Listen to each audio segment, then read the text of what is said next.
Ok, ahora sí están viendo mi pantalla. Sí, ahora sí se ve. Ok, vamos a hablar acerca de tuberculosis pulmonar, tratamiento quirúrgico, que es el tema de esta tarde. La tuberculosis, como ustedes bien saben, es una enfermedad infectocontagiosa causada principalmente por el Mycobacterium tuberculosis. Se caracteriza por la formación de granulomas a nivel de los tejidos, principalmente pulmonar, pero también puede afectar otros órganos extrapulmonares en que sigue en frecuencia el sistema linfático. De curso crónico puede conducir a la muerte del paciente si no recibe ningún tipo de tratamiento. El agente etiológico es el bacilo de Koch, un germen intracelular aerobio obligado que va a inducir una respuesta granulomatosa en el huésped y la tasa de crecimiento es lento. La transmisión es por la vía aérea a través de las gotitas de flush que se van a localizar estos bacilos a nivel de los segmentos apicales de lóbulos inferiores y segmentos anteriores de lóbulos superiores. Fue conocida como la Gran Plaga Blanca a inicios del siglo XVII. Se abarcó esta enfermedad por toda Europa, causando una gran mortalidad. En 1882, Carlo Forlanini, en Italia, realiza el primer tratamiento de colapsoterapia llamado neumotórax artificial primario. Por eso que Forlanini es considerado el padre de la colapsoterapia. Ese mismo año en Alemania, Robert Koch identifica el bacilo tuberculoso y Serenville en Suecia, 3 años más tarde, describe por primera vez otro tratamiento colapsoterápico como es la toracoplastía. En el año 1895, Röntgen en Alemania descubre los rayos X que ayudó mucho para poder ver sobre todo la afectación a nivel pulmonar de estos pacientes infectados con tuberculosis. En 1912, Jacobeus en Suecia realiza la primera toracoscopía para hacer una neumolisis parietal. ¿Qué quería decir esto? Seccionar las adherencias que sujetaban al pulmón contra las costillas internamente, ¿no? Porque inicialmente cuando hicieron la neumotórax artificial primario, en algunos casos veían que no colapsaba completamente ese pulmón y Jacobeos ingresa con un cistoscopio para ver en cavidad qué era lo que estaba pasando y evidencia la presencia de adherencias eh, pleuroparietales que sujetaban al pulmón contra las costillas, impedían el colapso completo del mismo. Y él hace en la segunda técnica más importante, seguido de la neumotórax artificial primario, que fue la neumolisis parietal, ¿no? Asistida por toracoscopía. Lilienthal en 1933 realiza la primera neumonectomía, que es la extirpación completa de todo un pulmón, y Friedlander en 1935 la primera lobectomía. Rovicev y Selikov en 1952 realizan el primer ensayo clínico probando la eficacia de la isoniazida que había sido descubierta por Clarín 7 años antes en Francia. En la actualidad se puede sospechar y probar la tuberculosis al examinar el esputo de los pacientes, pero la extensión de la enfermedad tuvo que esperar hasta 1895, cuando Röntgen descubrió los rayos X. Sauerbruch es considerado el primer pionero de la cirugía torácica. Nació en 1875 y cuando tenía 4 años, su padre falleció de tuberculosis. Después de calificar como médico, trabajó como asistente quirúrgico del doctor Mikulicz, conocido por las colostomías en doble cañón de escopeta.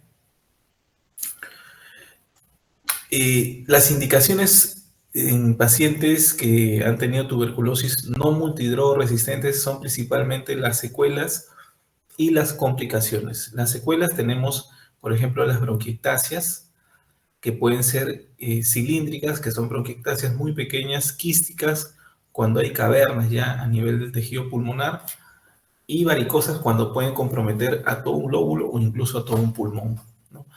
Clínicamente estos pacientes van a presentar tos con expectoración mucopurulenta, la broncorrea, a repetición, así como también infecciones debido a la colonización agregada de gérmenes gram positivos y anaerobios que se encuentran también en la vía aérea.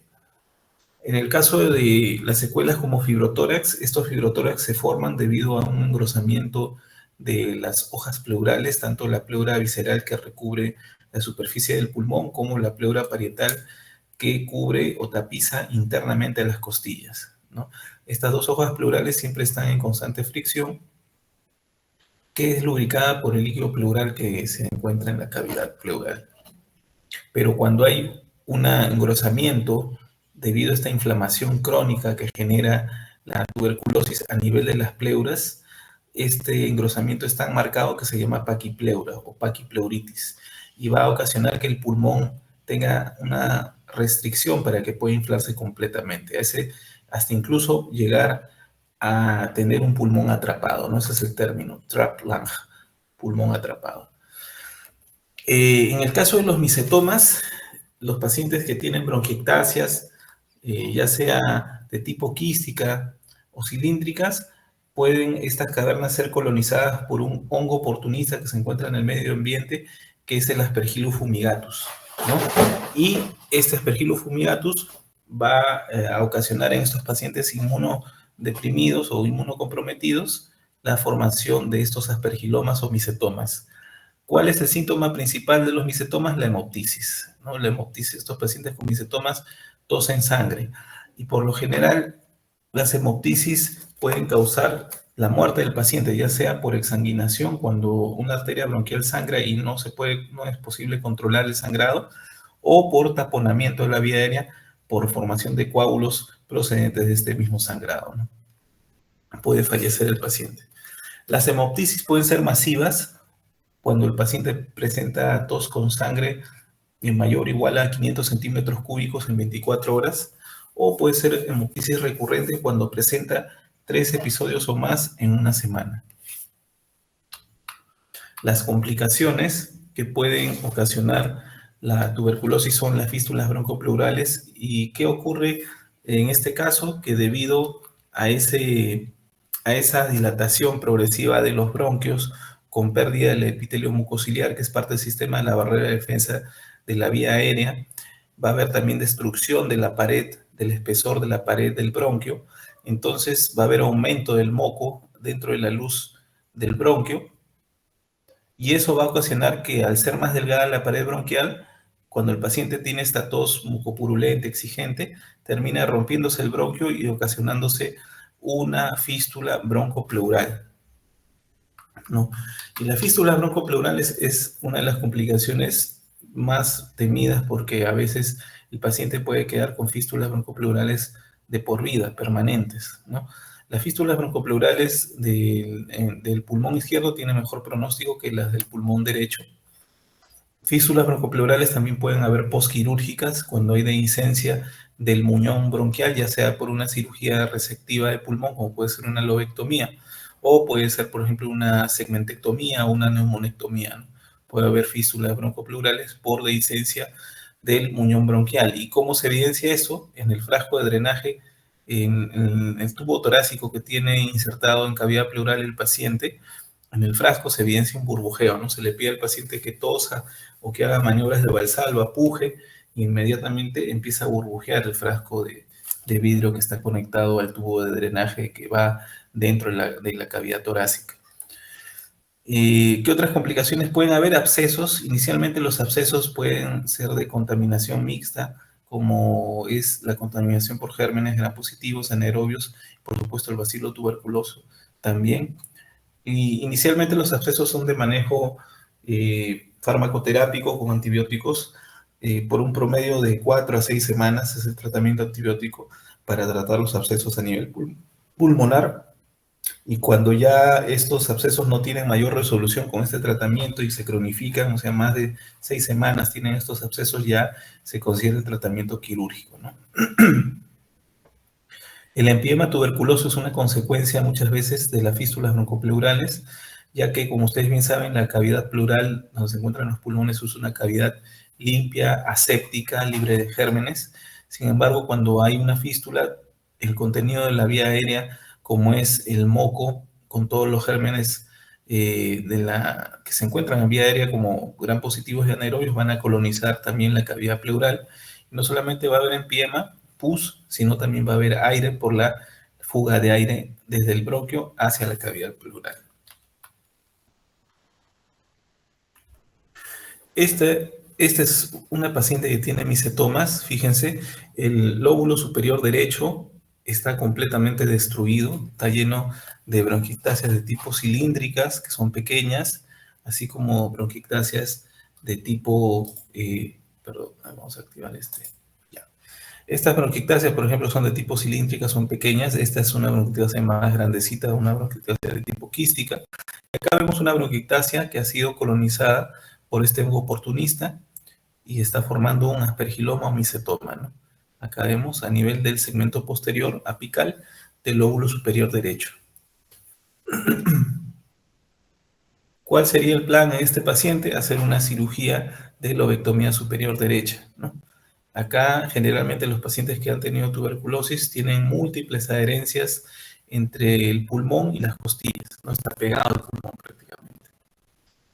Acá vemos otro micetoma que está localizado en el segmento posterior del lóbulo superior derecho. Fíjense, ahí está la presencia de la bronquiectasia de tipo quística y la presencia del hongo oportunista en su cavidad. Este es un corte coronal donde se ven ambos pulmones, lado derecho y lado izquierdo, con la presencia de estos micetomas dentro de estas cavernas, ¿no?, que han sido colonizadas. Estos son lóbulos inferiores, segmento apical del lóbulo inferior, segmento basal del lóbulo inferior del otro lado, del lado izquierdo. Y en este caso vemos una bronquiectasia de tipo varicosa. Fíjense, una tremenda bronquiectasia, el pulmón ha sido completamente destruido. Y acá en el lado derecho una bronquiectasia en el segmento posterior del lóbulo superior derecho. Hay un micetoma acá. Acá hay un micetoma y esto es una bronquiectasia de tipo varicosa. Aquí vemos en el lóbulo inferior izquierdo la presencia de otro micetoma. Y aquí en esta radiografía, en el lóbulo superior izquierdo, se ve la presencia, la evidencia de un micetoma a nivel del lóbulo superior izquierdo. Las bronquiectasias, como ya les mencioné, histopatológicamente que se caracterizan por pérdida de cilios, que son parte de la barrera de defensas de la vía aérea, aumento del moco a nivel de la luz del bronquio, y va a haber una destrucción, un adelgazamiento de la pared bronquial. Las bronquiectasias, se los mencioné también, pueden ser de tipo cilíndricas, pueden ser de tipo quísticas o varicosas, que son mucho más grandes, ¿no? Acá vemos bronquiectasias lóbulo superior derecho, bronquiectasia lóbulo inferior izquierdo, ¿no? Y en este caso, un paciente que tiene bronquiectasias difusas bilaterales, este paciente, por ejemplo, ya no es candidato a cirugía, ¿no?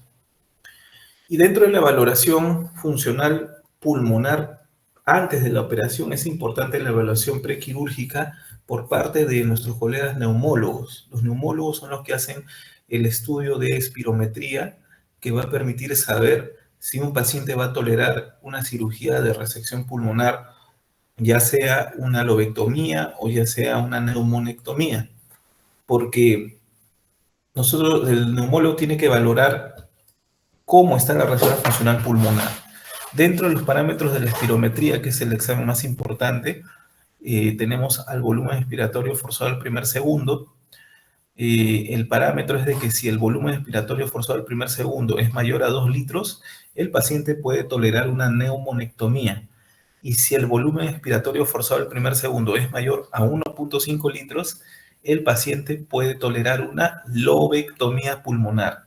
Y si el BEF del primer segundo es mayor a 0.8 litros, el paciente puede tolerar una segmentectomía. Entonces, esos son los valores